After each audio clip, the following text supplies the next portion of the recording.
Manual de Estudios Bíblicos. Conocimientos fundamentales de la doctrina cristiana. Lección número 54. Acerca del milenio.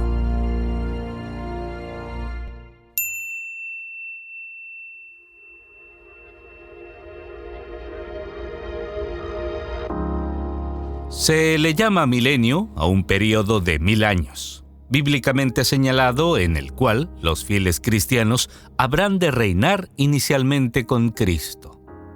Este tema ha sido también causa de diferentes interpretaciones por parte de los cristianos de todas las épocas. Según el autor de un categórico tratado acerca del mismo, de donde tomé los datos iniciales acerca de este estudio, los intérpretes de los siglos II y III entendieron los 1000 años literalmente, pero señala que posteriormente Orígenes y Agustín lo espiritualizaron y enseñaron que el milenio empezó con la resurrección de Cristo y que se prolonga a toda la época de la Iglesia. Como resultado de estas diferentes interpretaciones, han surgido varias tendencias, entre las cuales se conocen como principales el premilenarismo, que basa su concepto del milenio como un acontecimiento literal, que tendrá lugar inmediatamente después de la venida de Cristo. Según esta tendencia, este período comenzará a partir del momento mismo en que el Señor aparezca en las nubes de gloria para levantar a su iglesia. Según se puede apreciar en la exposición de las Santas Escrituras, el milenio precederá a la resurrección de los muertos no cristianos y al juicio final, o sea, será un periodo de tiempo comprendido entre la primera y la segunda resurrección, mientras que el diablo estará atado. Al respecto, consideremos lo que nos dice el siguiente pasaje. Apocalipsis, capítulo 20, versículos 1 al 7. Y vi un ángel descender del cielo, que tenía la llave del abismo y una grande cadena en su mano. Y prendió al dragón, aquella serpiente antigua, que es Diablo y Satanás, y le ató por 1000 años. Y arrojólo al abismo, y le encerró, y selló sobre él, porque no engañe más a las naciones, hasta que 1000 años sean cumplidos. Y después de esto es necesario que sea desatado un poco de tiempo. Y vi tronos, y se sentaron sobre ellos, y les fue dado juicio. Y vi las almas de los degollados por el testimonio de Jesús, y por la palabra de Dios, y que no habían adorado la bestia, ni a su imagen, y que no recibieron la señal en sus frentes, ni en sus manos, y vivieron y reinaron con Cristo 1000 años. Mas los otros muertos no tornaron a vivir, hasta que sean cumplidos 1000 años. Esta es la primera resurrección. Bienaventurado y santo el que tiene parte en la primera resurrección. La segunda muerte no tiene potestad en estos. Antes serán sacerdotes de Dios y de Cristo, y reinarán con él 1000 años. Y cuando los 1000 años fueren cumplidos, Satanás será suelto de su prisión. Tenemos además el postmilenarismo, que basa su concepto del milenio como un acontecimiento que se está llevando a efecto en el período actual, y declara que la venida de Cristo tendrá lugar después de dicho período. Está en existencia también el amilenarismo, que se basa en el concepto de que el milenio no es un acontecimiento literal, sino de carácter simbólico y que se extiende a todo el período de la Iglesia desde su inicio hasta la venida de Cristo. De estas tendencias se derivan diferentes interpretaciones, como las citadas por el obispo Ventura Luis en su página web, cuya declaración expondré con mis propias palabras. El detalle dice que los premilenaristas consideran que la segunda venida de Cristo será un suceso anterior al milenio, y afirman que cuando Cristo vuelva, los muertos resucitarán, que los creyentes que aún vivan serán transformados y todos los fieles reinarán con Cristo por 1000 años. Según algunos premilenaristas, Cristo con los santos reinará personal y directamente en esta tierra, en la cual establecerá un gobierno de justicia, paz y felicidad, pero donde todavía habrá muerte y personas que no aman a Dios. Según otros, durante el milenio todos los salvados estarán en el cielo con Cristo. Mientras tanto, la tierra estará desolada y en ella estarán todos los impíos, pero todos muertos. De acuerdo con esta interpretación, la atadura de Satanás por 1000 años será su imposibilidad de actuar durante ese tiempo, ya que él y sus demonios están confinados a la tierra, y en esta no habrá quien seguir engañando. Después, cuando al cabo de los 1000 años resuciten los impíos para ser juzgados, Satanás volverá a actuar sobre ellos, y eso representa el fin de su atadura. En su referencia acerca del premilenarismo, nuestro obispo hace mención de 2 tendencias diferentes. Con relación a la primera dice: según algunos premilenaristas, Cristo con los santos reinará personal y directamente en esta tierra. Referente a la segunda de ellas dice: según otros, durante el milenio todos los salvados estarán en el cielo con Cristo.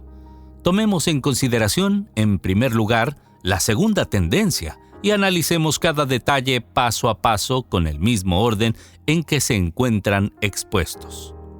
Primer paso. Según otros, durante el milenio todos los salvados estarán en el cielo con Cristo. Esta creencia está basada en los pasajes siguientes. Primera de Tesalonicenses, capítulo 4, versículos 16 y 17. Porque el mismo Señor con aclamación, con voz de arcángel y con trompeta de Dios, descenderá del cielo, y los muertos en Cristo resucitarán primero. Luego nosotros, los que vivimos, los que quedamos, juntamente con ellos seremos arrebatados en las nubes a recibir al Señor en el aire. Y así estaremos siempre con el Señor. Consideremos las objeciones referentes a cada uno de los pasajes usados como base de la concepción de esta tendencia. Objeción. Según la declaración de este primer pasaje, a partir de ese momento estaremos para siempre con el Señor, lógicamente donde quiera que esté establecido su reino glorioso, pero él mismo no especifica que inicialmente habrá de ser en el cielo. Segundo paso. Mientras tanto la tierra estará desolada y en ella estarán todos los impíos, pero todos muertos. Este concepto está basado en las citas bíblicas que expondremos a continuación. Segunda de Tesalonicenses, capítulo 1, versículos 7 al 9. Y a vosotros, que sois atribulados, dad reposo con nosotros, cuando se manifestará el Señor Jesús del cielo con los ángeles de su potencia, en llama de fuego, para dar el pago a los que no conocieron a Dios, ni obedecen al Evangelio de nuestro Señor Jesucristo, los cuales serán castigados de eterna perdición por la presencia del Señor y por la gloria de su potencia. Objeción. Si tenemos en cuenta que el castigo eterno será aplicado en el juicio final, entonces es evidente que la sentencia señalada en este pasaje no se llevará a efecto en el acto mismo de la venida de Cristo, aunque es obvio que en el momento de su aplicación han de ejercer tanto la presencia del Señor como el poder de su gloria. El apóstol Pablo nos dice en la misma epístola, según segunda de Tesalonicenses capítulo 2, versículo 8, que entonces será manifestado aquel inicuo, al cual el Señor matará con el espíritu de su boca y destruirá con el resplandor de su venida. Objeción. Nótese que en esta cita no alude de ninguna manera a la totalidad de los pecadores, sino a cierto inicuo al cual el Señor matará con el espíritu de su boca y destruirá con el resplandor de su venida. Según el relato de Lucas, nuestro Señor Jesucristo declaró que, así como fue en los días de Noé, será también en los días del Hijo del Hombre. Comían, bebían, los hombres tomaban mujeres y las mujeres maridos, hasta el día que entró Noé en el arca, y vino el diluvio, y destruyó a todos.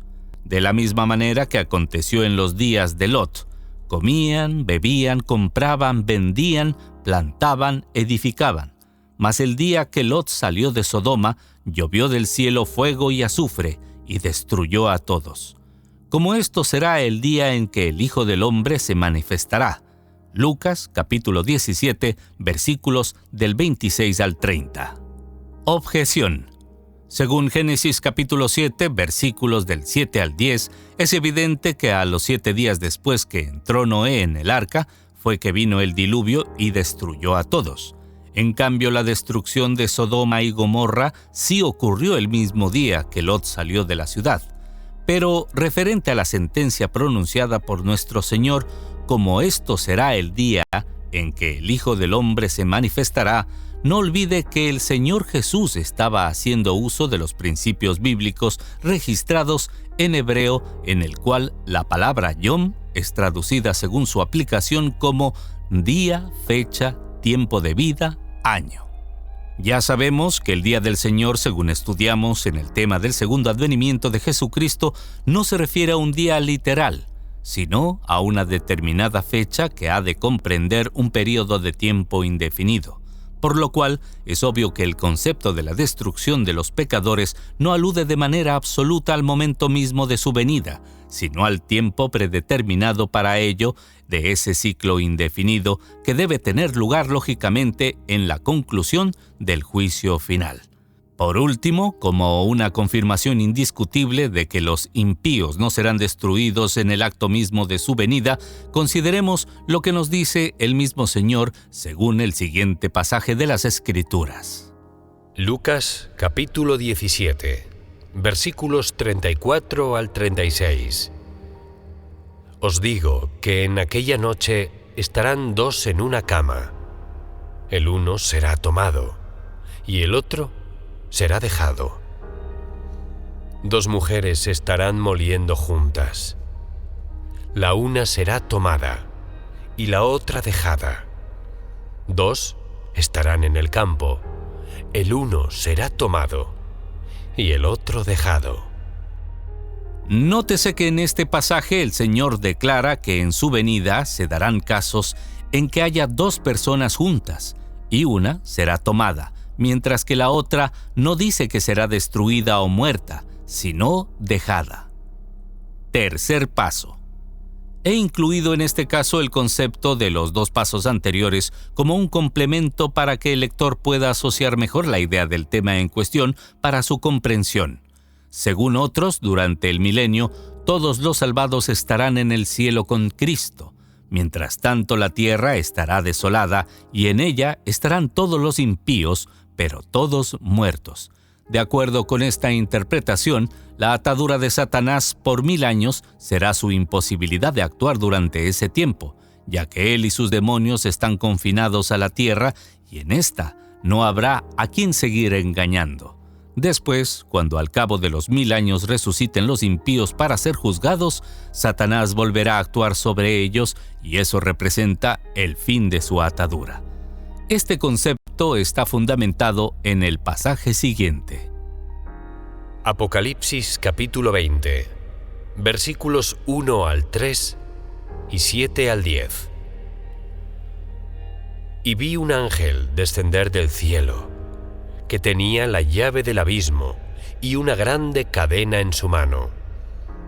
Y prendió al dragón, aquella serpiente antigua, que es diablo y Satanás, y le ató por 1000 años, y arrojólo al abismo, y le encerró, y selló sobre él, porque no engañe más a las naciones, hasta que 1000 años sean cumplidos. Y después de esto, es necesario que sea desatado un poco de tiempo.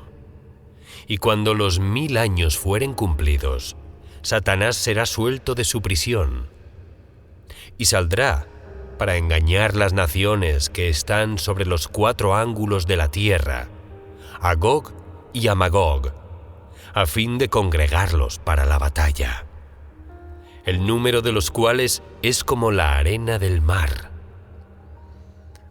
Y subieron sobre la anchura de la tierra, y circundaron el campo de los santos y la ciudad amada. Y de Dios descendió fuego del cielo y los devoró. Y el diablo que los engañaba fue lanzado en el lago de fuego y azufre, donde está la bestia y el falso profeta, y serán atormentados día y noche para siempre jamás. Objeción. Este pasaje bíblico ofrece claras evidencias de que Satanás no será confinado precisamente a esta tierra durante esos 1000 años, sino al abismo. Será encerrado bajo llave y sellado para que no engañe más a las naciones. Se deduce por lógica que, de no haber seres vivientes sobre la tierra, tampoco habría naciones a quienes el diablo pudiera seguir engañando, por lo que no hubiese sido necesario que un ángel lo atara con cadenas, lo arrojara al abismo en calidad de encarcelado y sellara sobre él. Los versículos del 7 al 9 declaran también que cuando los 1000 años fueren cumplidos, Satanás será suelto de su prisión y saldrá para engañar a las naciones. Ahora bien, ¿a qué naciones saldría a engañar el enemigo de Dios si no hubiese habitantes sobre la tierra? Y circundaron el campo de los santos y la ciudad amada.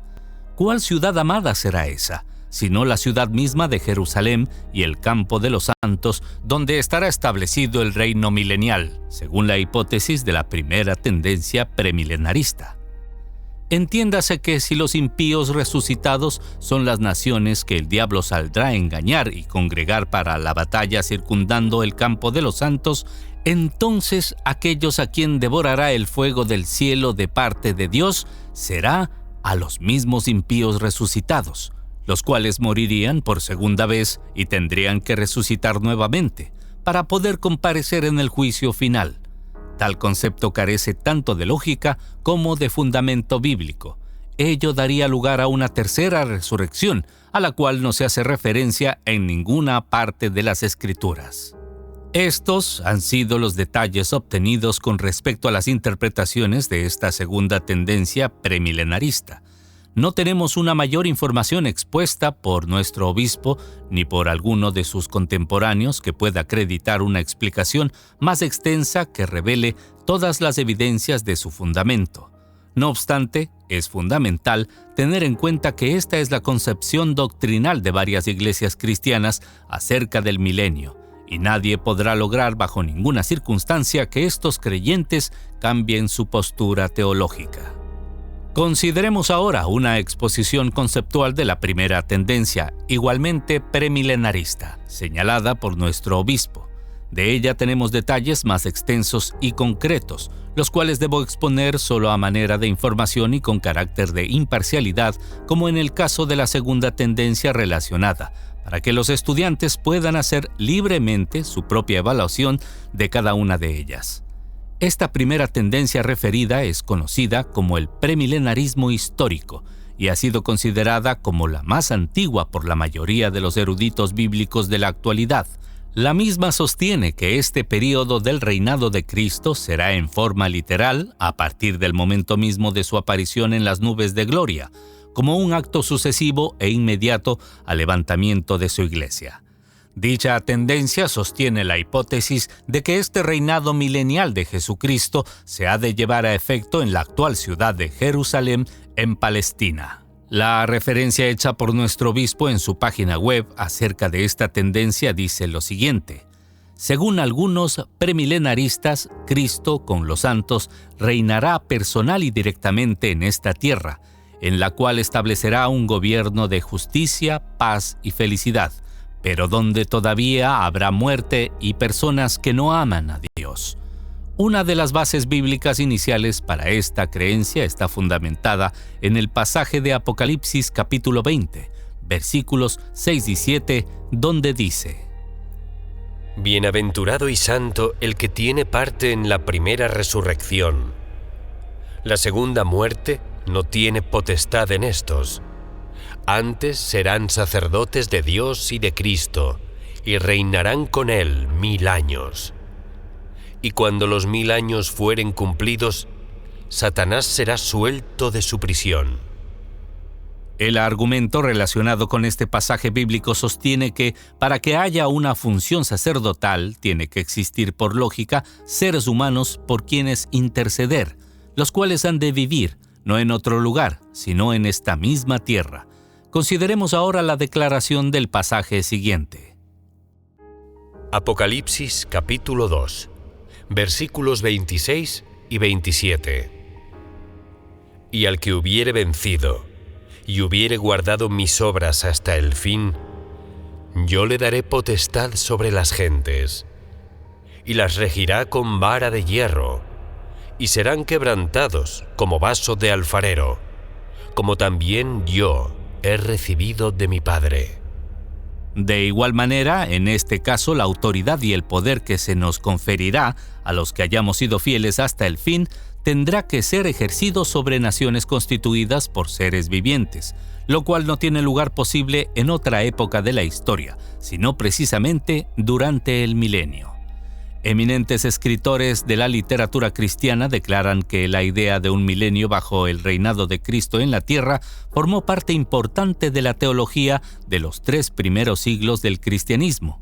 Afirman que así creían los santos cristianos de la antigüedad, no solamente Papías de Hierápolis, también Justino Mártir, Policarpo, el insigne Ireneo de Lión y una incontable nube de testigos de los primeros siglos, y sostienen que era el concepto de la sucesión apostólica, ya que todos los primeros obispos cristianos eran milenaristas.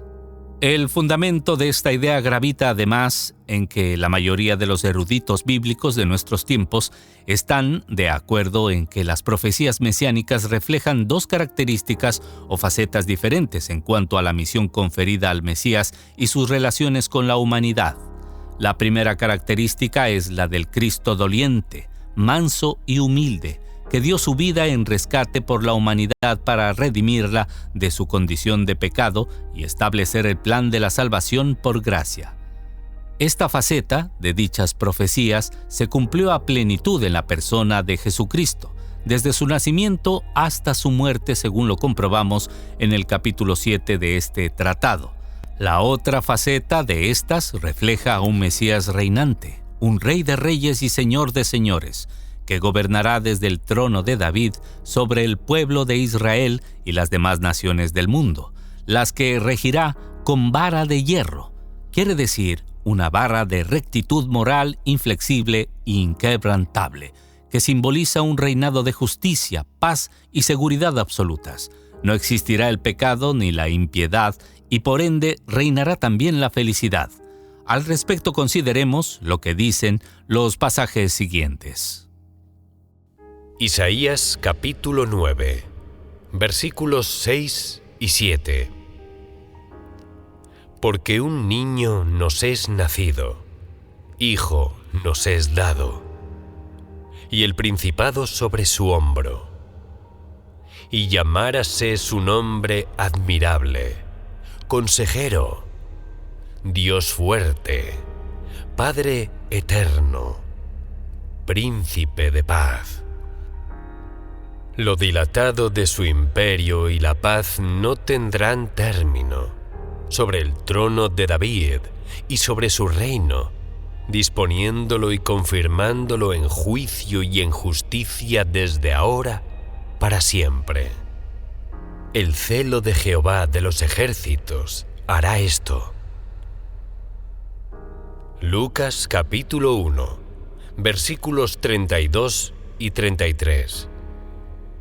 Este será grande, y será llamado Hijo del Altísimo, y le dará el Señor Dios el trono de David, su padre, y reinará en la casa de Jacob por siempre, y de su reino no habrá fin. La estrecha relación y el gran parecido de las predicciones de Isaías con relación al Mesías de Israel y las promesas del ángel Gabriel a María con relación a Jesús de Nazaret En estos dos pasajes, tal como lo comenta nuestro autor de referencia, revelan con gran claridad que Jesucristo es el Mesías prometido. Consideremos además la corroboración de algunos pasajes tanto del Antiguo Testamento como del Nuevo referente al Mesías y el acontecer durante su reinado universal. Isaías capítulo 11, versículos 1 al 10. Y saldrá una vara del tronco de Isaí, y un vástago retoñará de sus raíces. Y reposará sobre él el espíritu de Jehová, espíritu de sabiduría y de inteligencia, espíritu de consejo y de fortaleza, espíritu de conocimiento y de temor de Jehová. Y harále entender diligente en el temor de Jehová. No juzgará según la vista de sus ojos, ni argüirá por lo que oyeren sus oídos, sino que juzgará con justicia a los pobres, y argüirá con equidad por los mansos de la tierra. Y herirá la tierra con la vara de su boca, y con el espíritu de sus labios matará al impío. Y será la justicia cinto de sus lomos, y la fidelidad ceñidor de sus riñones. Morará el lobo con el cordero, y el tigre con el cabrito se acostará. El becerro y el león y la bestia doméstica andarán juntos, y un niño los pastoreará. La vaca y la osa pacerán, sus crías se echarán juntas, y el león como el buey comerá paja. Y el niño de teta se entretendrá sobre la cueva del áspid, y el recién destetado extenderá su mano sobre la caverna del basilisco. No harán mal, ni dañarán en todo mi santo monte, porque la tierra será llena del conocimiento de Jehová, como cubren la mar las aguas. Y acontecerá en aquel tiempo que la raíz de Isaí, la cual estará puesta por pendón a los pueblos, será buscada de las gentes, y su holganza será gloria. Apocalipsis capítulo 22, versículo 16. Yo, Jesús, he enviado mi ángel para daros testimonio de estas cosas en las iglesias. Yo soy la raíz y el linaje de David, la estrella resplandeciente y de la mañana. Lucas nos relata la profecía del sacerdote Zacarías, padre de Juan el Bautista, quien lleno del Espíritu Santo expresó: «Bendito el Señor Dios de Israel, que ha visitado y hecho redención a su pueblo, y nos alzó un cuerno de salvación en la casa de David su siervo, como habló por boca de sus santos profetas que fueron desde el principio, salvación de nuestros enemigos y de mano de todos los que nos aborrecieron, para hacer misericordia con nuestros padres, acordándose de su santo pacto, del juramento que hizo a Abraham nuestro padre, que nos había de dar, que sin temor librados de nuestros enemigos, le serviríamos en santidad y en justicia delante de él todos los días nuestros». Lucas capítulo 1, versículos del 68 al 75. Jeremías capítulo 23, versículos 5 y 6. He aquí que vienen los días, dice Jehová, y despertaré a David renuevo justo, y reinará rey, el cual será dichoso, y hará juicio y justicia en la tierra. En sus días será salvo Judá, e Israel habitará confiado. Y este será su nombre que le llamarán: Jehová, justicia nuestra. También el profeta Miqueas, según el capítulo 4, versículos del 1 al 4 de su libro, revela su visionario mensaje diciendo que acontecerá en los postreros tiempos que el monte de la casa de Jehová será constituido por cabecera de montes, y más alto que los collados, y correrán a él pueblos, y vendrán muchas gentes y dirán: venid, y subamos al monte de Jehová, y a la casa de Dios de Jacob, y enseñáranos en sus caminos, y andaremos por sus veredas, porque de Sión saldrá la ley, y de Jerusalén la palabra de Jehová, y juzgará entre muchos pueblos, y corregirá fuertes gentes hasta muy lejos. Y martillarán sus espadas para asadones, y sus lanzas para hoces. No alzará espada gente contra gente, ni más se ensañarán para la guerra. Y cada uno se sentará debajo de su vid, y debajo de su higuera, y no habrá quien amedrente, porque la boca de Jehová de los ejércitos lo ha hablado. Apocalipsis capítulo 19, versículos 11 al 16. Y vi el cielo abierto, y he aquí un caballo blanco, y el que estaba sentado sobre él era llamado Fiel y Verdadero, el cual con justicia juzga y pelea. Y sus ojos eran como llama de fuego, y había en su cabeza muchas diademas, y tenía un nombre escrito que ninguno entendía sino él mismo, y estaba vestido de una ropa teñida en sangre, y su nombre es llamado el Verbo de Dios. Y los ejércitos que están en el cielo le seguían en caballos blancos, vestidos de lino finísimo, blanco y limpio. Y de su boca sale una espada aguda para herir con ella las gentes. Y él los regirá con vara de hierro. Y él pisa el lagar del vino del furor y de la ira del Dios Todopoderoso.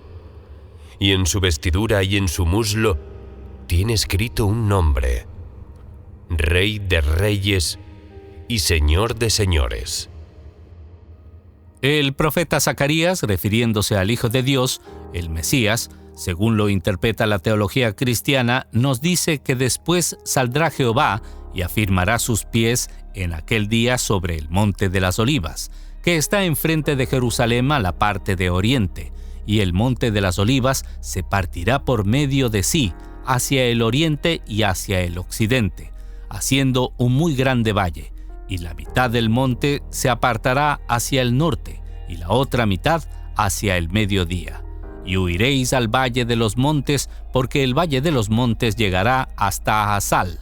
Y huiréis de la manera que huisteis por causa del terremoto en los días de Usías, rey de Judá. Y vendrá Jehová mi Dios, y con él todos los santos, y morará en ella, y nunca más será anatema, sino que será Jerusalén habitada confiadamente. Zacarías capítulo 14, versículos 4, 5 y 11. Primera de Corintios capítulo 15, versículos 22 al 25. Porque así como en Adán todos mueren, así también en Cristo todos serán vivificados, mas cada uno en su orden. Cristo las primicias, luego los que son de Cristo en su venida, luego el fin, cuando entregará el reino a Dios y al Padre, cuando habrá quitado todo imperio y toda potencia y potestad, porque es menester que Él reine hasta poner a todos sus enemigos debajo de sus pies. Evidentemente, esta faceta mesiánica no se cumplió en la vida de Jesucristo durante el período de su ministerio, ni se ha cumplido hasta ahora. De acuerdo con el pasaje citado en Isaías capítulo 11, versículos del 1 al 10, y la confirmación del mismo Señor en Apocalipsis capítulo 22, versículo 16, podemos creer con plena certeza de fe que será Él quien salvará al pueblo de Israel de la opresión de todos sus enemigos. Se ha concluido que no existe otro espacio aceptable en el tiempo en el cual podamos ubicar el cumplimiento de esta faceta, sino en el milenio. Según esta tendencia, la vida seguirá su curso normal sobre la tierra. El diablo estará atado y no podrá inducir a los seres humanos al pecado ni a las atrocidades, mientras que Dios, a través del reinado universal de Jesucristo, habrá de demostrar a la humanidad que su reino es perfecto en toda su magnitud. No obstante, reitero lo dicho inicialmente, que esta ha sido solo una exposición de la hipótesis conceptual de una tendencia premilenarista, acerca del reinado milenial de Jesucristo, expuesta solo a manera de información para que los estudiantes obtengan un conocimiento más amplio acerca del tema.